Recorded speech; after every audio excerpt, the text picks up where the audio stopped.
The morning light filtered weakly through the reinforced glass of Outpost Theta 9, casting long shadows across the small living quarters.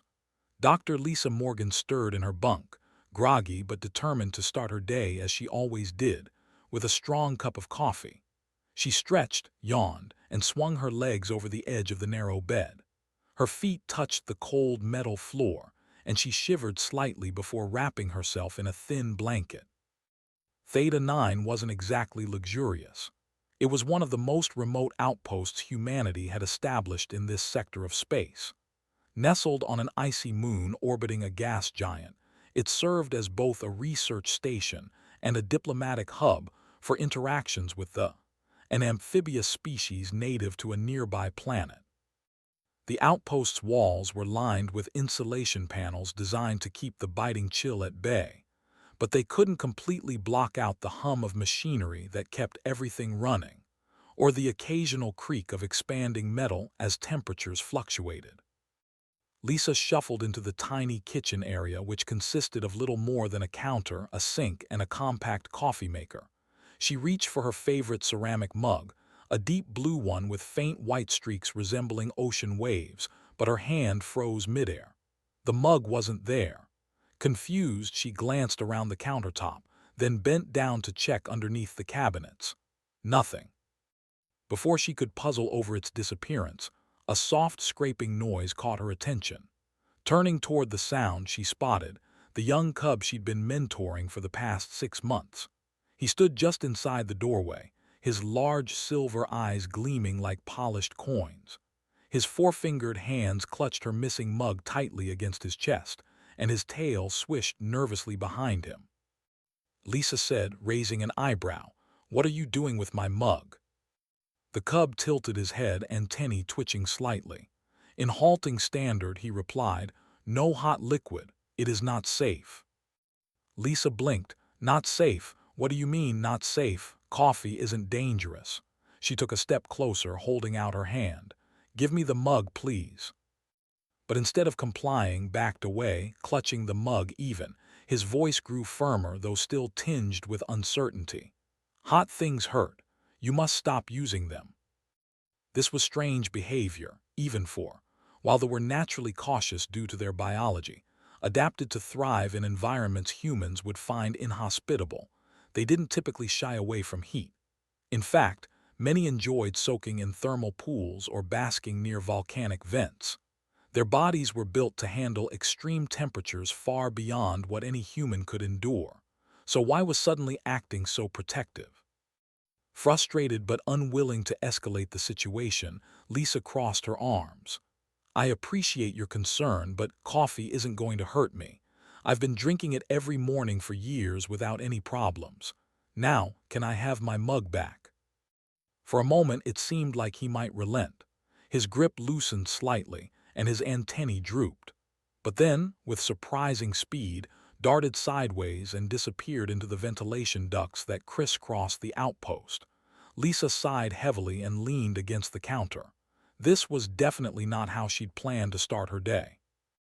Elsewhere in the outpost, Commander sat hunched over a console in the command center, scrolling through streams of data displayed on multiple screens.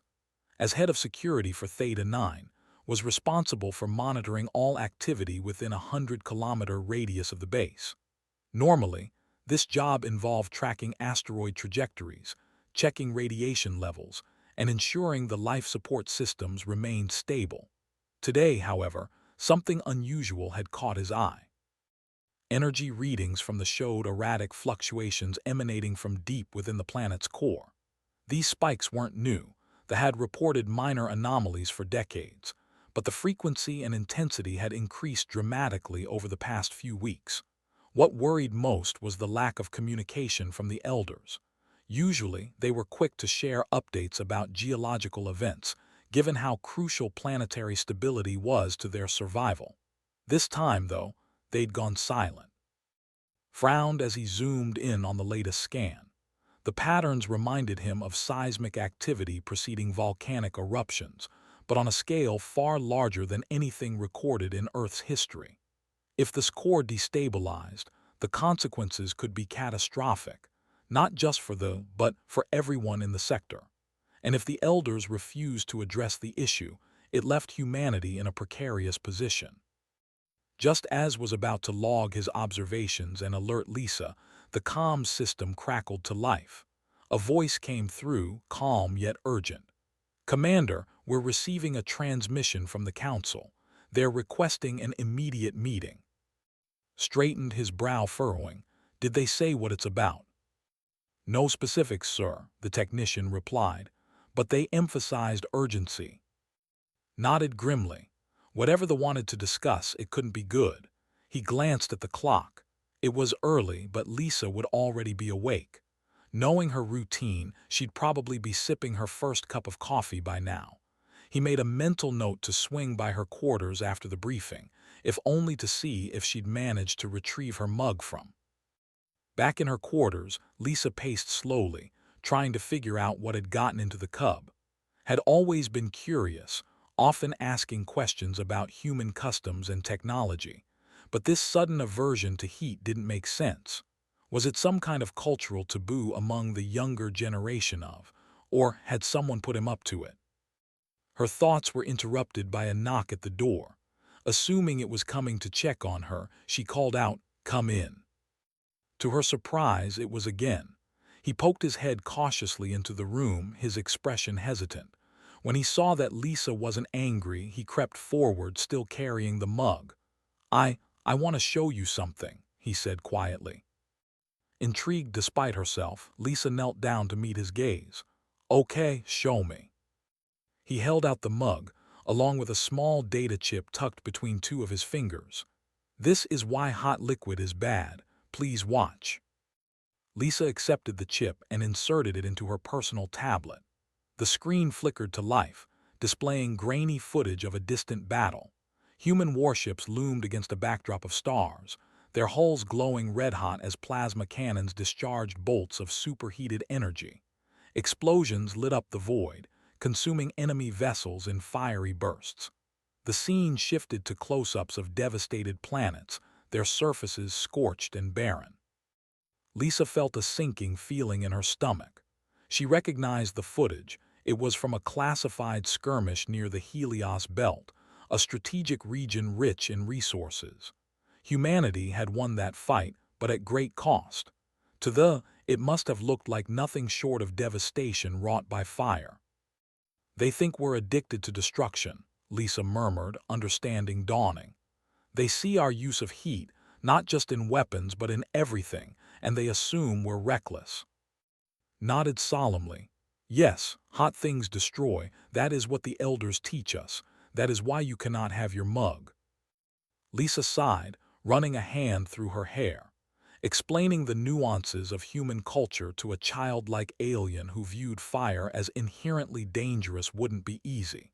But if she didn't try, the misunderstanding could spiral into something much worse. As she contemplated her next move, the intercom buzzed. His voice echoed through the room. "Lisa, we need to talk. The delegation is on its way here, and they're not happy." Lisa exchanged a glance with. The cub's tail drooped again, and his antennae flattened against his head. "Is it because of the hot things?" he asked softly. "Maybe," Lisa admitted. "But don't worry, we'll figure it out together." With that, she grabbed her coat and headed toward the command center, leaving to ponder the complexities of human nature, and wondering if she'd ever get her morning coffee back. Lisa Morgan hurried through the narrow corridors of Outpost Theta 9, her boots clicking softly against the metal floor. Her mind raced as she replayed its warning in her head. A delegation was coming, angry, by the sound of it, and they weren't just visiting for a friendly chat. She knew this wasn't going to be an ordinary diplomatic meeting. Something had shifted between humans and whatever it was, strange behavior that morning felt like a warning shot. When Lisa reached the command center, was already there, leaning over a console with his arms crossed. His face was tense, his jaw clenched as he studied the latest scans from the. Around him, technicians bustled about, adjusting monitors and relaying updates. The air buzzed with quiet urgency. Lisa said as she approached, "What's going on? Why are they coming here?" He glanced at her, his expression grim. They're upset, really upset. They've been monitoring us more closely than we realized, and they don't like what they see. Specifically, they don't like how much we rely on heat. Lisa frowned. Heat? You mean our technology, our engines, our coffee? She couldn't help but add the last part, though her tone carried no humor. Nodded. Yeah, all of it. Apparently, they've been interpreting our use of thermal energy as some kind of obsession with destruction. And now, they're demanding answers. Lisa sighed and rubbed her temples. This must have something to do with the footage showed me earlier. He gave me a data chip with recordings of that battle near the Helios belt. It looked like we were using fire recklessly, not strategically. Raised an eyebrow. Showed you that? Where did he even get it? I don't know, Lisa admitted. But I think someone fed him that information. Maybe the elders are trying to teach their younglings to fear us, or at least to distrust our habits. Either way, this isn't good.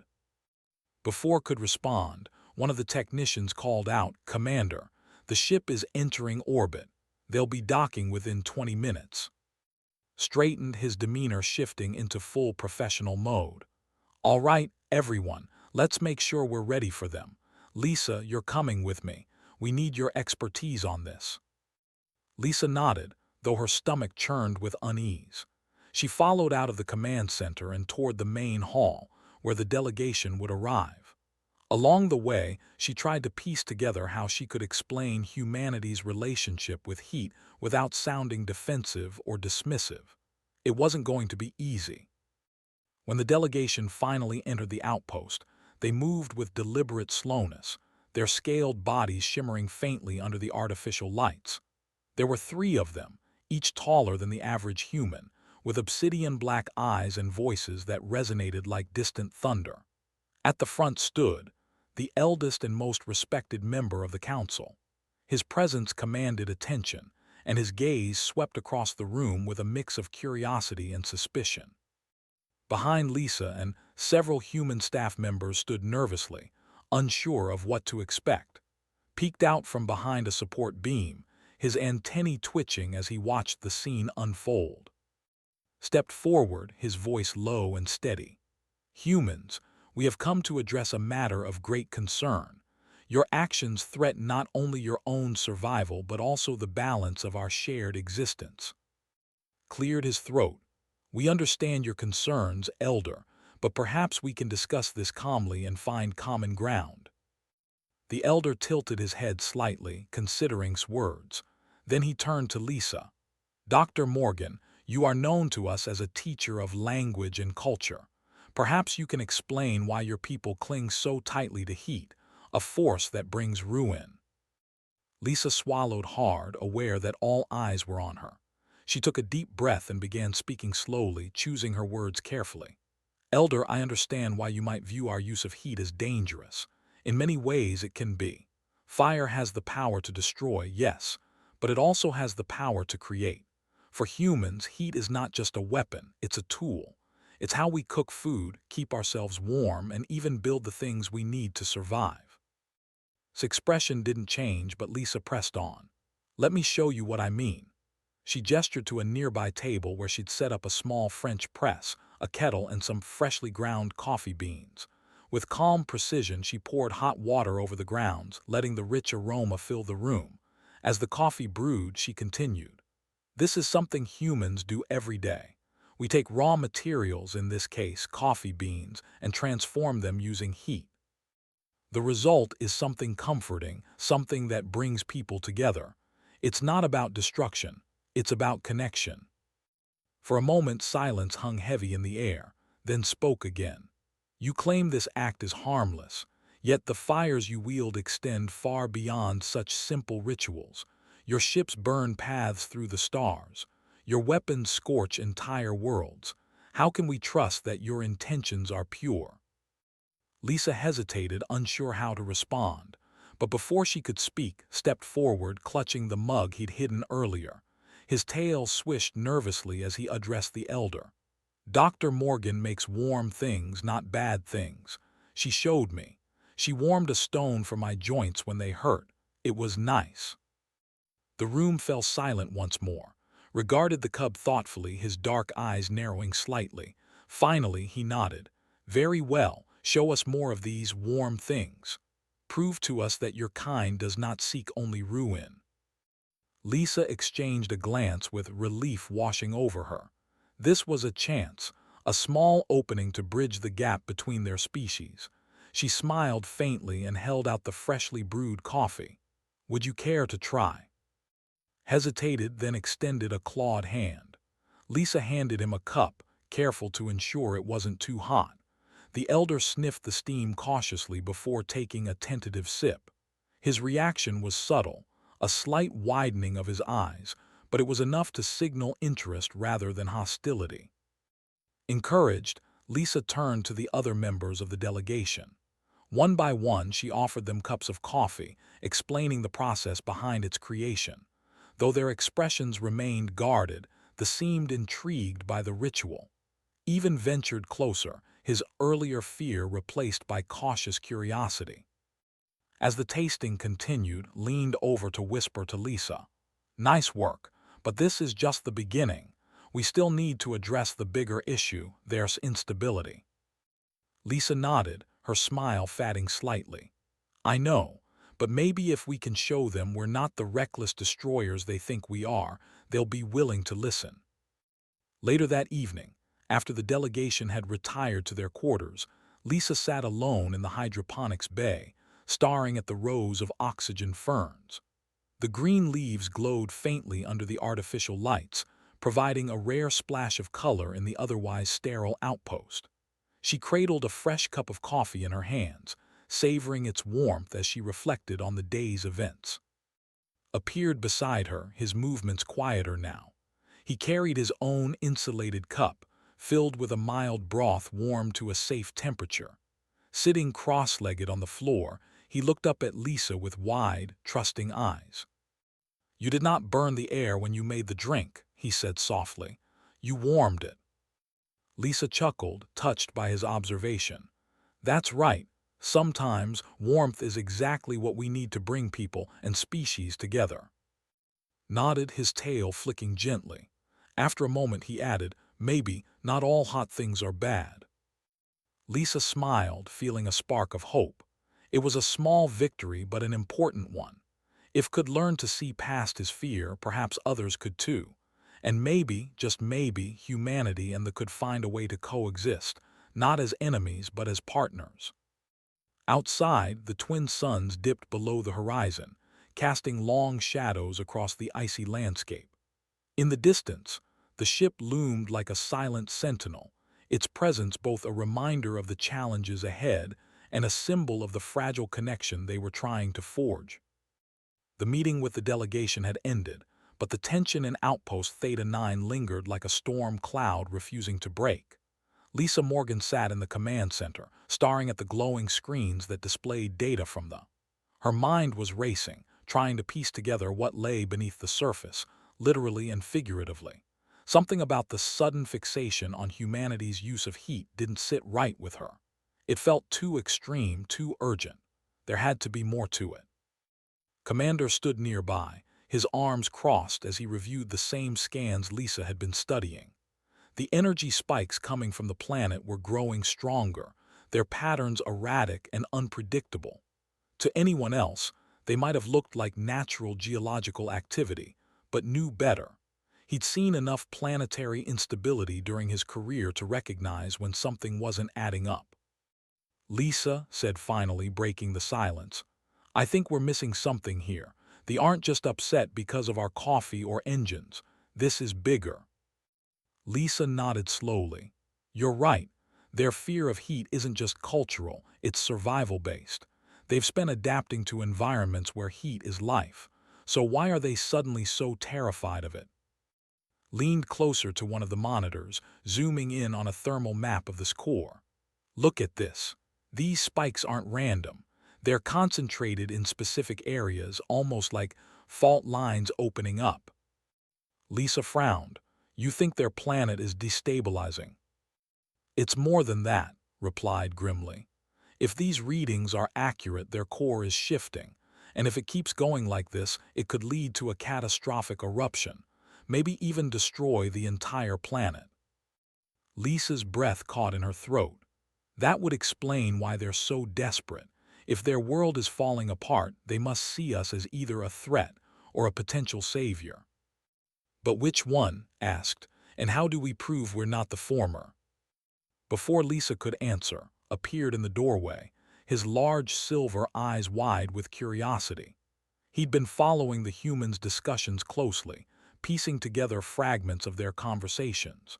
Though he didn't fully understand the science behind the scans, he could sense the gravity of the situation.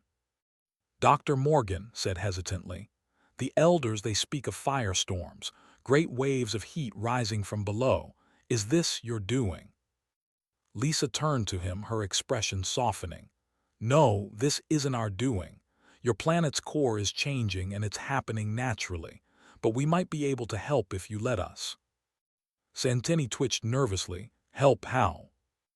Lisa exchanged a glance with before turning back to the cub. "We need to know more about what's happening inside your planet. If we can study the core directly, we might find a way to stabilize it, or at least protect your people." Hesitated, clearly torn between trust and fear. Finally, he nodded. "I will ask the elders, but they may not listen." Later that evening, Lisa and accompanied to the delegation's quarters, where and the other leaders were gathered. The atmosphere was heavy with unease, the air thick with unspoken tensions. When Lisa entered, Subsidian eyes fixed on her immediately, his gaze sharp and probing. "Dr. Morgan," he rumbled, "what brings you here?" Lisa took a deep breath, steeling herself for what she was about to say. "Elder, we believe we know why your people are so concerned about heat. Your planet's core is destabilizing. If nothing is done, it could erupt, endangering everyone." His expression darkened, but he didn't deny it. Instead, he said, "This is no secret to us. For cycles, we have watched the signs grow worse. Yet you humans arrive, wielding flames and speaking of control. How can we trust you?"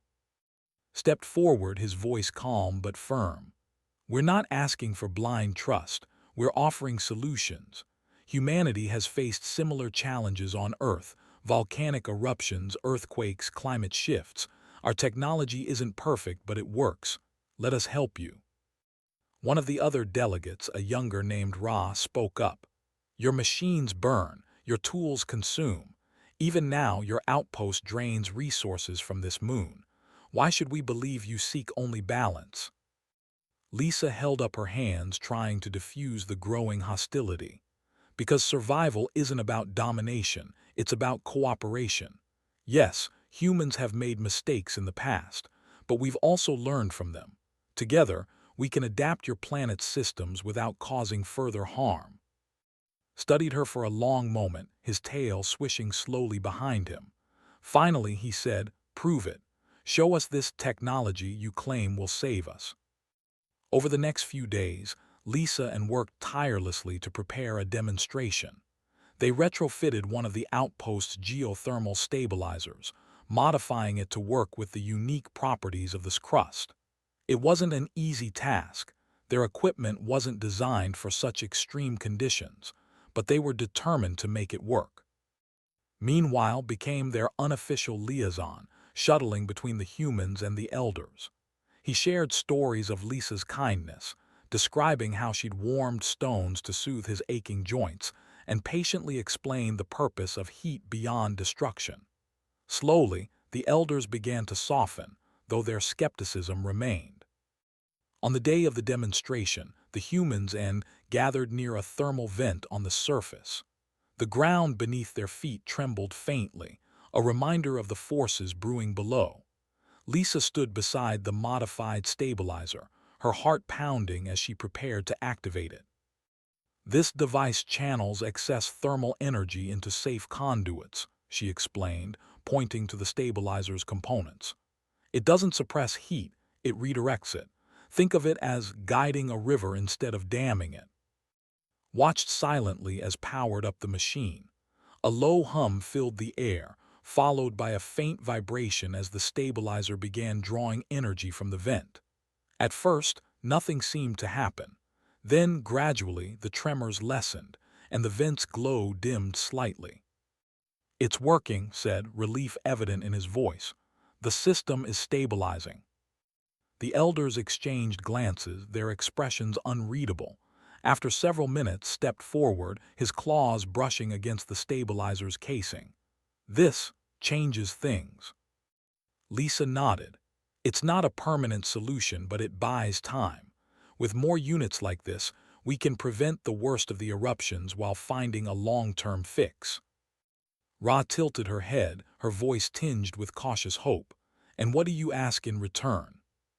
"Nothing," Lisa replied firmly. "We're not here to bargain. We want to help because it's the right thing to do." For a moment no one spoke, then unexpectedly extended a clawed hand toward Lisa.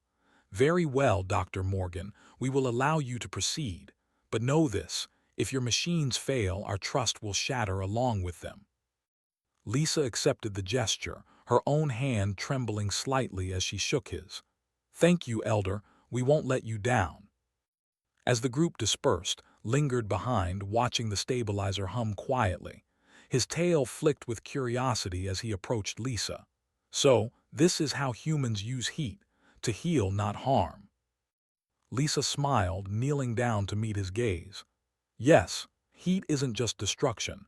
It's a force we can shape, guide, and respect, just like anything else." His antennae perked up and he handed her the mug he'd hidden all this time. "Then, maybe I was wrong. Maybe some hot things are good." Lisa chuckled, accepting the mug with gratitude. "Thanks, I think I've earned this cup of coffee." As she poured herself a fresh brew, the suns dipped below the horizon, casting the landscape in shades of orange and purple. For the first time in weeks, there was a sense of hope in the air, not just for but for humanity as well. Together, they had taken the first step toward understanding, proving that even the fiercest divides could be bridged with patience, trust, and a little warmth. The stabilizer demonstration had gone better than anyone expected. For the first time since the delegation arrived, there was a flicker of hope in the air. But Lisa Morgan knew that one successful test wasn't enough to win this full trust. They were still wary, their centuries-old instincts telling them to fear humanity's relationship with heat. Convincing them to adopt human technology on a larger scale would require more than logic. It would take patience, creativity, and a willingness to meet them halfway. Commander stood beside Lisa in the command center, reviewing plans for deploying additional stabilizers across the. "We need to move quickly," he said, tapping a map displayed on one of the monitors. "If we can set up these units in key locations, we might be able to slow down the core instability until we find a permanent solution." Lisa nodded, but her mind was elsewhere. While focused on logistics, she couldn't stop thinking about the elders' expressions during the demonstration. Had been cautious but intrigued, Ra skeptical yet hopeful, and the others, harder to read. Their body language revealed flashes of curiosity mixed with deep-seated fear. To truly earn their cooperation, Lisa realized they needed something more personal, a gesture that showed humanity wasn't just offering machines, but partnership. "What if we invited them here?" Lisa suggested suddenly. Turned to her, raising an eyebrow. "Here, to the outpost." "Yes," Lisa replied. "Let them see how we live, how we use heat, not just for survival but for connection. Maybe if they understand us better, they'll trust us more." Hesitated, considering the idea. "It's risky, if anything goes wrong while they're here." "It won't," Lisa interrupted firmly. "We'll keep things simple, show them the basics, how we cook, how we warm our homes, how we even share coffee. Small things, things they can relate to." Sighed, then nodded slowly. "All right, let's try it, but we'll need to prepare carefully." The next morning, Lisa approached with the invitation. She found him near the thermal vent where the stabilizer demonstration had taken place, his gaze fixed on the machine as it hummed quietly. When she greeted him, he turned, his obsidian eyes reflecting both curiosity and caution. "Elder," Lisa began, choosing her words carefully, We'd like to invite you and your delegation to visit our outpost. We want to show you how humans live, how we use heat in ways that are safe and meaningful. Tilted his head slightly, his tail swishing behind him. Why should we come? To build trust, Lisa replied honestly. You've seen what our technology can do, but we want you to understand why we created it. Heat isn't just a tool for us, it's part of who we are. We believe that sharing this with you will help bridge the gap between our species. For a long moment didn't respond. Then finally he nodded. Very well, we will come, but know this, if we sense deception, we will leave immediately. Lisa bowed her head respectfully. Thank you, Elder, you won't regret it.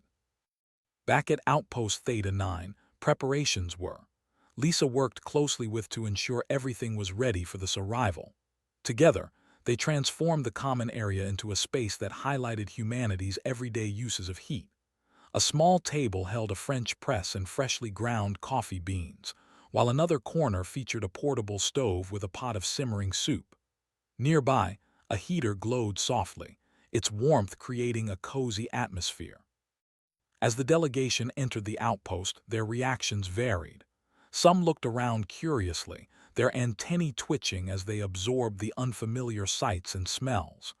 Others remained guarded, their tails stiff and their movements slow. Led the group, his expression unreadable as he took in the scene. Lisa stepped forward, smiling warmly. Welcome to our home. This is where we live and work every day. I'd like to show you how we use heat, not to destroy, but to create. She gestured toward the French press. This is how we make coffee, a drink that brings people together. Would you like to try some? Hesitated, then nodded. Lisa poured a small cup of coffee, careful to ensure it wasn't too hot, and handed it to him. He sniffed it cautiously before taking a tentative sip. His reaction was subtle, a slight widening of his eyes, but it was enough to signal interest. Encouraged, Lisa moved on to the next station. This is a stove. We use it to cook food, turning raw ingredients into meals that nourish and comfort us. She ladled a spoonful of soup into a bowl and offered it to Ra, who accepted it hesitantly. After tasting it, her expression softened, and she murmured something to the elder beside her. Finally, Lisa pointed to the heater. And this is how we stay warm in cold environments like this moon. It's not about overwhelming force, it's about making life a little easier. Watched from the sidelines, his tail flicking nervously. When Lisa noticed him, she waved him over. Why don't you explain to the elders how this heater feels? You've used it before. Stepped forward, his voice trembling slightly. It is nice, warm but not painful, like sunlight on my skin. The elders exchanged glances, their expressions softening further, turned to Lisa. Your tools are different than we imagined. They seem gentle. Lisa smiled. That's because they're meant to serve, not harm. Heat, when used wisely, can bring comfort and connection. It doesn't have to mean destruction. Later that evening, as the delegation prepared to return to their ship, approached Lisa one last time. Dr. Morgan, he said, his voice low but sincere, you have shown us much today. Perhaps there is more to learn from each other. Lisa nodded, relief washing over her. I believe there is, Elder. Together, we can face whatever challenges lie ahead. As the departed lingered behind, clutching his insulated cup filled with warmed broth. Dr. Morgan, he said softly, I think I understand now. Hot things can be good if they are shared. Lisa knelt down to meet his gaze, her smile warm and genuine. Exactly, that's all it takes, sharing and understanding. With that, followed the delegation back to their ship, leaving Lisa and alone in the outpost. The tension that had hung over them for weeks seemed to lift, replaced by a fragile but growing sense of trust. Humanity and they were far from perfect allies, but they had taken a crucial step forward, one fueled not by fire, but by the warmth of mutual respect. Outside, the twin suns dipped below the horizon, casting long shadows across the icy landscape. In the distance, the ship loomed like a silent sentinel, its presence no longer a threat but a reminder of the fragile connection they were trying to forge. Weeks had passed since the delegation visited Outpost Theta 9. The stabilizers, now deployed across key locations were working as intended, slowing the core's destabilization and buying precious time. But progress wasn't just measured in geological stability. It was also seen in the growing trust between humans and the. Slowly, cautiously, the two species were learning to see each other not as threats, but as partners. Lisa Morgan stood on a rocky ridge overlooking one of the thermal vents where a stabilizer hummed steadily. The air shimmered with heat, and the ground beneath her feet trembled faintly, a reminder of the forces still at work below. She sipped from her travel mug, the rich aroma of coffee mingling with the sulfuric tang of the vent. Beside her sat, clutching his insulated cup filled with warmed mineral broth. They didn't speak much, content to watch the twin suns rise over the cracked horizon. "Dr. Morgan," said finally, breaking the silence, "do you think we can fix this?" Lisa glanced at him, her expression thoughtful. "I don't know for sure, but I do know that we're doing everything we can. Humans and together, that's a powerful combination." Nodded slowly, his tail flicking behind him. "You have taught me many things, about heat, about trust, about sharing." Lisa smiled, touched by his words. "And you've taught me too. You've reminded me how important it is to listen, to really understand someone else's perspective." At that moment, Commander approached, his boots crunching softly against the gravel. He carried a portable espresso machine strapped to his belt, a small luxury he'd brought from Earth. "Morning, Lisa." He greeted them, setting the machine down on a nearby rock. "Thought I'd bring some caffeine to share." Tilted his head curiously. "What is that?" Grinned. "It's called an espresso machine. It makes coffee faster and stronger than your usual brew. Want to try?" The cub hesitated, then nodded. Handed him a tiny cup filled with the dark liquid, careful to ensure it wasn't scalding hot. Sniffed it cautiously before taking a sip. His eyes widened slightly and his antennae twitched. "It is strong, but good." Lisa chuckled. "That's espresso for you. Not everyone likes it right away." Turned to a nearby technician who had been monitoring the stabilizer. "Hey there," he said, holding out another cup. "Care to give it a shot? If it's too loud, we can cool it down." The technician blinked slowly, then accepted the cup. After tasting it, he made a low rumbling noise, a sound Lisa recognized as approval. "This is pleasant," he said, his voice resonating like distant thunder. Word spread quickly among the workers, and soon several of them gathered around, curious about the strange human contraption. Kept brewing cups of espresso, adjusting the temperature to suit their preferences. Lisa watched, amused, as the once distant relationship between humans and softened into something almost playful. Later that day, Lisa met with and the other elders in a cavernous chamber near the largest stabilizer site. The room buzzed with activity as technicians from both species worked side by side, monitoring readings and making adjustments. Despite the seriousness of their mission, there was an undeniable sense of camaraderie in the air. Addressed the group, his deep voice echoing off the walls. "Humans, your efforts have not gone unnoticed. These machines, they are effective. For the first time in cycles, our world feels stable." Lisa bowed her head respectfully. "We're glad to help, Elder, but this is only the beginning. We still need to find a long-term solution." Ra stepped forward, her expression thoughtful. "Perhaps we can learn from each other, not just in technology but in wisdom. Your ways of using heat, they are different yet familiar." Nodded. "That's the beauty of collaboration. Together, we can create something neither of us could achieve alone." Studied them for a moment, his obsidian eyes reflecting a mix of pride and caution. Finally, he spoke. "Very well. Let us continue this partnership, but remember, one misstep and trust will shatter." "We understand," Lisa replied firmly, "and will honor that trust every step of the way." As the meeting concluded, Lisa wandered outside, finding a quiet spot to sit and reflect. The days had been long, filled with challenges and uncertainties, but she felt a sense of fulfillment she hadn't experienced in years. Humanity wasn't perfect. They never claimed to be, but they were capable of growth, of reaching out across divides and finding common ground. Joined her settling cross-legged beside her. He held up his empty cup, a faint smile on his face. "You have changed my mind, Dr. Morgan. Hot things are not always bad." Lisa laughed softly. "I'm glad to hear that, and thank you for trusting me even when it wasn't easy." They sat in companionable silence, watching as engineers and technicians worked together below. The scene was a testament to what could be achieved when fear gave way to understanding. Heat, once feared as a harbinger of destruction, had become a symbol of connection, a shared language that bridged worlds. Nearby, handed another freshly brewed cup of espresso to an elder, who accepted it with a nod of gratitude.